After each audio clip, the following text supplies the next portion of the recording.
5th generation وار کیا ہے، یہ کیسے لڑی جاتی ہے، اور کیا پاکستان بھی 5th جنریشن وار کا شکار ہو چکا؟ آج ہم اس پر بات کرنے والے ہیں۔ انسانی تاریخ کا جائزہ لیا جائے تو معلوم ہوتا ہے کہ انسان ایسی ایجادات کرتا رہتا ہے جس سے اس کا مال و جان محفوظ رہے۔ اس سلسلے میں ویسٹ فیلیا کا معاہدہ انتہائی اہم ہے جو 1648 عیسوی میں ہوا۔ اس معاہدے میں نیشن سٹیٹ کی بنیاد رکھی گئی۔ اس معاہدے کے ذریعے یورپ میں جنگوں کا خاتمہ ہوا اور مختلف ریاستیں بنائی گئیں۔ پاکستان کی بات کی جائے تو پچھلی کئی دہائیوں سے غیر روایتی جنگ لڑ رہے ہیں۔ اس جنگ کے سبب پاکستان میں سینکڑوں افراد دہشت گردی کا نشانہ بنے۔ اس جنگ میں نہ صرف عام شہریوں کو بلکہ پاکستان کو بھی زبردست نقصان پہنچا۔ اس کا نقصان پاکستان کو یہ ہوا کہ حالات و واقعات اور جنگ کے نئے طریقوں سے یہ ملک بہت پیچھے رہ گیا۔ خصوصی طور پر 5th جنریشن وار جو نظریاتی جنگ میں شمار ہوتی ہے، پچھلے کئی سالوں سے ہم اس میں خاطر خواہ نتائج حاصل نہ کر سکے۔ ہمیں اکثر سننے کو ملتا ہے کہ پاکستان 5th جنریشن وار کا حصہ بن چکا ہے۔ 5th جنریشن وار کو سمجھنے سے پہلے ہمیں پچھلی جنریشن وار کو جاننا ضروری ہے جو تقریباً 10-20 سال بعد آئے۔ اسے جنریشن کہا جاتا ہے۔ جنریشن آف ماڈرن وارفیئر کی تھیوری 80 کی دہائی میں امریکی تجزیہ کاروں نے ایجاد کی جس میں ولیم ایس لینڈر کا نام سر فہرست ہے۔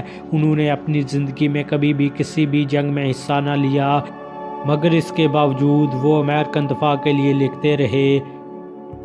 اگر ہم 1st جنریشن وار کی بات کریں تو انہوں نے جنگوں کو دیکھ کر اس تبدیلی کو مختلف جنریشنز میں تقسیم کیا۔ جب جنگوں میں دونوں طرف کے انسان آمنے سامنے ہو کر تلواروں سے لڑا کرتے تھے تو اس کو 1st جنریشن وار کا نام دیا گیا۔ انگلش سول وار اور امریکہ کی جنگ آزادی اس کی نمایاں مثالیں ہیں۔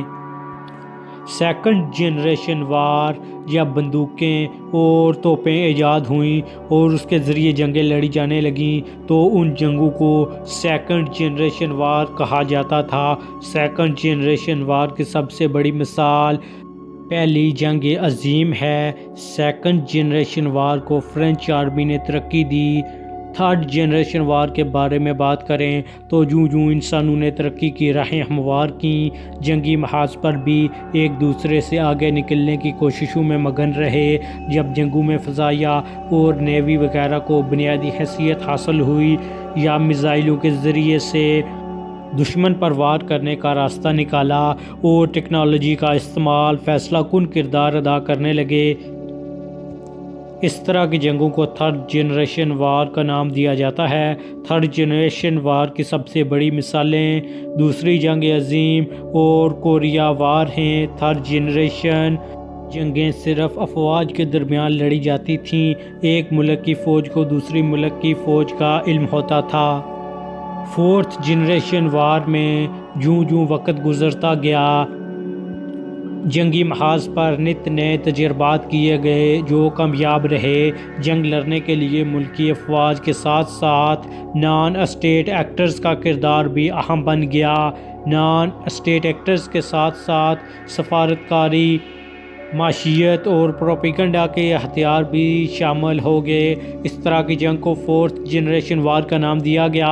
4th جنریشن وار کی مثال سرد جنگ کی ہے۔ جس طرح سوویت یونین نے کئی ممالک میں یہ جنگیں اپنی فوجیں بھیجنے کے بجائے مقامی طاقتوں کے ذریعے لڑیں، دوسری طرف امریکہ نے افغانستان میں نان اسٹیٹ ایکٹرز کی حیثیت رکھنے والے مجاہدین کو سپورٹ کر کے سوویت یونین کے خلاف جنگ لڑی۔ افغانستان، عراق اور شام وغیرہ کی جنگیں اب تک کی نمایاں مثالیں ہیں۔ 5th جنریشن وار کی بات کریں تو اس کی اصطلاح ڈیوڈ ایکس نے 2009 میں ایک کالم میں دی۔ 5th جنریشن وار کی سادہ الفاظ میں تعریف یہ ہے کہ اس میں پوری قوم شریک ہوتی ہے، اس میں لوگوں کو ایک دوسرے کے سامنے لڑنے کی نوبت نہیں آتی۔ 5th جنریشن وار میں دشمن اپنے ہارڈ پاور کے بجائے سافٹ پاور کو استعمال کرتا ہے۔ 5th جنریشن وار کے بنیادی ہتھیار جہاز، ٹینک اور میزائل نہیں بلکہ ٹی وی، ریڈیو، اخبارات اور سوشل میڈیا وغیرہ ہوتے ہیں۔ اس میں شہریوں کو اپنی ریاست اور فوج کے خلاف استعمال کیا جاتا ہے۔ اب یہ اصطلاح بڑی شدت کے ساتھ پاکستان میں استعمال ہونے لگی ہے کہ دشمن ممالک اور مختلف نان اسٹیٹ ایکٹرز نے پاکستان کے خلاف 5th جنریشن وار چھیڑ دی ہے، جس کے تحت ملک کے اندر مختلف قومیتوں کے لوگوں کو ریاست اور بالخصوص فوج کے خلاف بھڑکایا جا رہا ہے۔ اس طرح مذہبی اور فرقہ وارانہ بنیادوں پر فساد کو ہوا دی جا رہی ہے، مختلف بنیادوں پر ذہنی انتشار اور تفریق کو ہوا دی جا رہی ہے، اداروں کو آپس میں لڑانے کی کوشش ہو رہی ہے، جبکہ بے یقینی کی فضا پیدا کر کے پاکستانی معیشت کو بھی تباہ کیا جا رہا ہے۔ یہی وجہ ہے کہ ان دنوں سیاست، صحافت، حتیٰ کہ عدالت کو بھی 5th جنریشن وار کے آئینے میں دیکھا جا رہا ہے۔ اسی کے تناظر میں ریاستی پالیسیاں تشکیل پا رہی ہیں۔ مبالغہ تو ہو سکتا ہے، لیکن اس حد تک ہم اتفاق کرتے ہیں کہ پاکستان 5th جنریشن وار کی زد میں ہے۔ تاہم سوال یہ ہے کہ مقابلہ کیسے کیا جائے۔ سوچنا یہ بھی ہے کہ ہماری ریاست اس جنگ میں کس طرح جواب دے رہی ہے اور اسے کیا کرنا چاہیے۔ یہ تھی آج کی ویڈیو، امید کرتے ہیں کہ آپ کو پسند آئی ہوگی۔ ہمارے چینل یونیک علم اکیڈمی کو سبسکرائب کریں اور بیل آئیکن کو دبائیں۔ ملتے ہیں اگلی ویڈیو میں۔ اللہ نگہبان۔